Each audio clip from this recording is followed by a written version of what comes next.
Halo, perkenalkan nama saya Muhammad Zikri dengan NPM 2551121. Di sini saya akan membahas dampak pemberlakuan Kitab Undang-Undang Hukum Acara Pidana atau yang disingkat dengan KUHP pada tahun 2026 dan dampaknya terhadap masyarakat.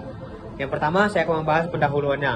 Kitab Undang-Undang Hukum Acara Pidana atau yang disingkat dengan KUHP baru disahkan menjadi undang-undang dan direncanakan berlaku efektif pada 2 Januari tahun 2026 bersamaan dengan KUHP yang baru.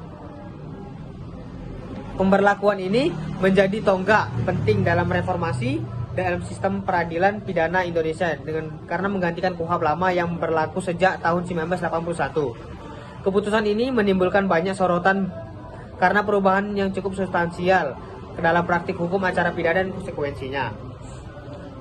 Yang pertama, itu ada perubahan utama dalam KUHP tahun 2026. Yang pertama itu ada perlindungan hak asasi korban dan kelompok rentan diperluas termasuk penyusunan mekanisme restoratif justice. Yang kedua, penerapan teknologi informasi dalam peradilan untuk mempercepat dan mengefisiensikan. Yang ketiga, itu ada pengaturan bukti yang jelas termasuk bukti elektronik dan pemerhati hakim. Latar belakang pembaruan KUHP. Revisi KUHP dilakukan untuk menciptakan sinkronasi antara hukum material yaitu KUHP dengan hukum formil yaitu KUHP. Dalam sistem peradilan pidana Indonesia, Wakil Menteri Hukum HAM menyatakan bahwa tanpa KUHP baru, beberapa ketentuan penting dalam KUHP seperti pidana pengawasan, pidana denda, dan tata cara penyelidikan serta penuntutan tidak bisa dilakukan secara efektif. Yang selanjutnya ada isi dari KUHP baru, yaitu pilar utama dan perubahan substantif. Beberapa perubahan signifikan dalam KUHP baru yang membawa dampak langsung bagi praktik hukum dan masyarakat termasuk yang pertama, penguatan prinsip due process, yaitu proses yang adil. KUHP baru mencoba beralih dari model crime control ke due process, di mana perlindungan terhadap hak asasi dan proses adil menjadi lebih dominan. Wakil Menteri Hukum menekankan bahwa KUHP baru memperkuat jaminan bagi individu terhadap tindakan sewenang-wenang aparat penegakan hukum. Yang kedua, pemanfaatan teknologi dan evidensi elektronik. Undang-undang mendorong penggunaan teknologi dalam penyidikan dan persidangan, misalnya bukti elektronik dan dokumentasi digital, yang diharapkan mempercepat proses peradilan dan menambah transparansi. Yang ketiga, mekanisme restoratif justice. KUHP baru secara eksplisit mengatur kemungkinan pendekatan restoratif justice, yaitu fokus dalam pemulihan korban dan juga rehabilitasi antar pelaku melalui mediasi penyelesaian alternatif yang akan berdampak pada pandangan masyarakat tentang keadilan pidana. Yang keempat, peran advokat dan bantuan hukum yang lebih diperluas.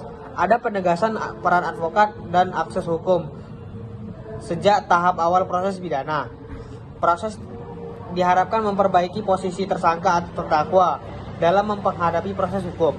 Dampak positifnya itu ada yang pertama, peningkatan akses keadilan dan perlindungan HAM. Yang kedua, ada restoratif justice sebagai alternatif penyelesaian. Yang ketiga, ada respon terhadap perkembangan teknologi dan tipikologi kejahatan baru. Dengan pengakuan bukti elektronik dan peraturan memperhitungkan kecanggihan teknologi, KUHP baru memungkinkan sistem peradilan untuk lebih adaptif terhadap kejahatan cyber, penipuan elektronik, dan juga pelanggaran digital lainnya semakin kompleks. Ini memberikan masyarakat rasa aman bahwa hukum tidak ketinggalan zaman dengan mengatur kejahatan modern. Selanjutnya ada dampak negatif dan kekhawatiran publik terhadap KUHP baru. Yang pertama itu ada potensi penyalahgunaan wewenang penegakan hukum. Yang kedua ada kekhawatiran soal kesiapan implementasi. Nah, selanjutnya saya akan membahas konteks sosial dan politis. Respon masyarakat dan kelompok sipil. Pengesahan KUHP tidak terjadi di ruang hampa sosial. Kelompok HAM, misalnya Amnesty International Indonesia, menyatakan bahwa proses legislasi ini kurang transparan dan partisipatif yang dapat mengaruhi legitimasi undang-undang di mata publik serta kepercayaan masyarakat terhadap sistem hukum. Sebaliknya, pejabat DPR dan pemerintah berpendapat proses pembahasan telah melibatkan berbagai elemen, termasuk dialog publik dan kunjungan berbagai daerah, menciptakan undang-undang yang reflektif terhadap kebutuhan hukum masa kini. Kesimpulannya, pemberlakuan KUHP baru pada 2 Januari tahun 2026 merupakan tonggak penting dalam reformasi hukum pidana Indonesia. Dampaknya sangat luas, perlindungan hak asasi dan individu, peningkatan akses keadilan, hingga penyediaan mekanisme peradilan yang responsif terhadap kejahatan masa kini. Namun, realisasi dampak positif itu bergantung pada kesiapan implementasi oleh aparat penegakan hukum, keberlangsungan pendamping hukum yang lebih efektif, dan monitoring masyarakat sipil untuk mencegah penyalahgunaan wewenang. Sekian presentasi dari saya. Terima kasih.